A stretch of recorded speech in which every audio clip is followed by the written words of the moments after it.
तो खवातीन और हज़रात, अपने शो को आगे बढ़ाते हैं। आप जानते हैं कि आज हम कर रहे हैं द मॉर्निंग स्टार में एक कुकिंग कंपटीशन और हमारी तीनों कंटेस्टेंट्स हैं, इनके पास हैंड आउट्स हैं जिसमें हमारी जो जज हैं उन्होंने इनको रेसिपी दे दी है। अब कहानी में ट्विस्ट क्या है कि आपके पीछे पेंट्री है, आपको नजर आ रही है?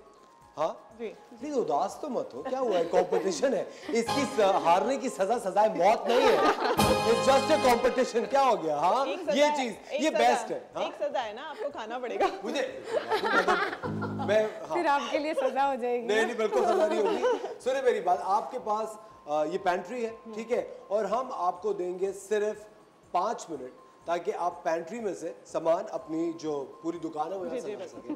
सही है, लेकिन इसके अंदर बिल्कुल भी आपको ना थोड़ा सा अग्रेसिव होकर अपनी चीजें लेनी है। अगर उन्होंने चीज उठा ली तो आप उनकी टेबल से नहीं उठा सकते, ठीक है? अच्छा, कढ़ाई के साथ साथ रायता और सलाद का सामान भी आपको लेना है। प्रेजेंटेशन के अलग मार्क्स हैं, जायके के अलग मार्क्स हैं, और सबसे ज्यादा जो इंपॉर्टेंट चीज है, आपने वक्त पे खाना तैयार करना है। ऑफ कोर्स अगर घर पे मेहमान आ रहे हो और अगर आपने उनके जाने के बाद खाना तैयार किया तो क्या फायदा? कोई फायदा नहीं है, कोई फायदा तो नहीं होगा, है ना? आप गए वहां पे चाय पे खा दी और खाना, अरे वो तो खिला के तो भेजना चाहिए ना, खिला के भेजना चाहिए। बिल्कुल। तो देखिए आपके पास एक वक्त है जिस वक्त के अंदर आपको ये काम मुकम्मल करना है, ठीक है? अभी तो बहुत सर हिला रही है, अभी थोड़ी देर के बाद पता चलेगा। वो तो अभी देखिए, अभी तो बहुत यू वो हो रहा है। चलिए जी, आप लोग तैयार हैं? आपको पता है क्या क्या चीजें चाहिए? और 5 मिनट का जो आपका वक्त है वो शुरू होता है अब।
बातें करते हैं, आपस में बातें करते हैं।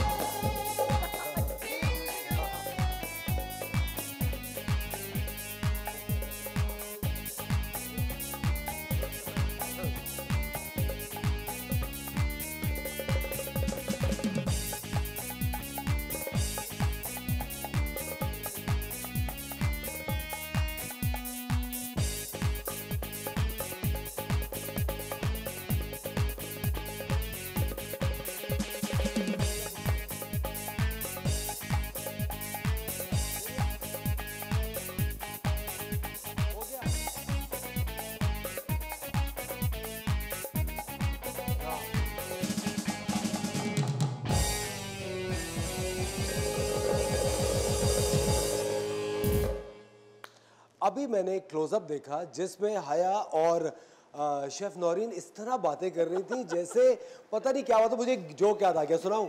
सुनाइए। 2 खवातीन थी, उनको उम्र कैद हो गई थी, ठीक है? 2 खवातीन थी, उनको उम्र कैद हो गई।